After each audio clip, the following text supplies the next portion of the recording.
সরস্বতী পুজো তো শেষ, এবার কুল খাওয়ার সম্পূর্ণ পারমিশন। তাহলে চলো আজ বানাই কুলের আচার।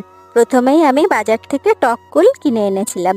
তারপরে সেগুলোকে বোটা ছাড়িয়ে জল দিয়ে ভালোভাবে ধুয়ে নিয়েছি।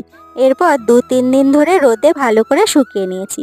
এবার কুলগুলো একটু ফাটিয়ে নিয়েছি যাতে করে নুন মিষ্টি মশলা খুব ভালোভাবে ঢুকে যায়। এরপর একটা মশলা বানিয়ে নেব। দিয়েছি 4 থেকে 5টা শুকনো লঙ্কা। লঙ্কাটাকে কয়েক সেকেন্ড একটু নেড়ে নিয়ে দিয়ে দিচ্ছি 2 টিস্পুন মৌরি, 2 টিস্পুন জিরে আর দেবো 2 টিস্পুন ধনে।